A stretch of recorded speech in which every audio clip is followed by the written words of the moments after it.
खड़गे जी ने जो बयान दिया उसके संदर्भ में कांग्रेस पार्टी कह रही है कि उन्होंने तो उस पर खेद भी जताया और बाकायदा ट्वीट में उन्होंने लिखा है कि किसी की भावनाएं अगर आहत हुई है तो मैं माफी मांगता हूं। राकेश जी क्या कहेंगे इसके ऊपर? देखिए, कांग्रेस के राष्ट्रीय अध्यक्ष को अपनी गलती समझ में आ गई थी और उनने अपनी गलती को स्वीकार किया और उनने कहा कि मैं खेद व्यक्त करता हूं, माफी मांगता हूं। पर मुझे दुख इस बात का हो रहा है कि ये जो चैनलों पे बैठकर कांग्रेस के नेता कुतर्क पेश कर रहे हैं, अपने राष्ट्रीय अध्यक्ष का अपमान कर रहे हैं। जो राष्ट्रीय अध्यक्ष अपनी गलती को स्वीकार कर रहा है और माफी मांग रहा है और ये कुतर्क पेश करके उसका अपमान कर रहे हैं।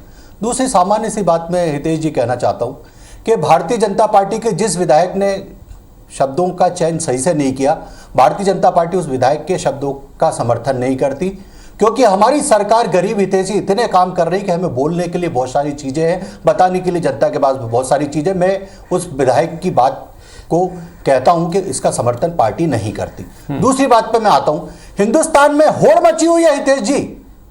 आप बहुत वरिष्ठ पत्रकार हैं, बहुत लंबे समय से राजनीतिक सिनेरियो को देख रहे हैं। हिंदुस्तान में क्या हो रहा है? गुजरात में चुनाव होते हैं, प्रधानमंत्री को नीच कहा जाता है। कर्नाटक में चुनाव होते हैं, प्रधानमंत्री को सांप कहा जाता है। क्यों भैया, कोई सरकार के खिलाफ आपके पास मुद्दे नहीं है क्या? 2014 से मोदी जी की सरकार चल रही है, आपके पास कोई एक मुद्दा नहीं है जो जिसको बात कर सके? आनंद जाट जी बड़ी बड़ी बातें चैनल पे कर रहे हैं कि इनके राष्ट्रीय अध्यक्ष को ये बातें नहीं मालूम क्या? वो राकेश जी, लेकिन कांग्रेस पार्टी की तरफ से ये रिएक्शन जो आए हैं, पीसीसी अध्यक्ष कमलनाथ ने ये कहा है कि जो उन्होंने कहा उसके लिए उन्होंने खेद व्यक्त कर दिया। अब चूंकि वो दलित समुदाय से आते हैं, दलित समुदाय के लाल हैं और ऐसे में कांग्रेस पार्टी ने उन्हें अपना अध्यक्ष बनाया है लोकतांत्रिक तरीके से, तो अब बीजेपी के पेट में दर्द हो रहा है, इसलिए इस तरह की बयानबाजी हो रही है। क्या कहेंगे इस पर? देखिए हितेश जी, मुझे तो दुख इस बात का होता है कि दलित समाज के हर व्यक्ति का सम्मान होना चाहिए, पर अंबेडकर जी जब चुनाव लड़ते थे और कांग्रेस पार्टी उनके खिलाफ कैंडिडेट खड़ा करती थी, दलित समाज के मसीहा अंबेडकर के खिलाफ कैंडिडेट खड़ा करने वाली कांग्रेस पार्टी दलित की बात ना करे।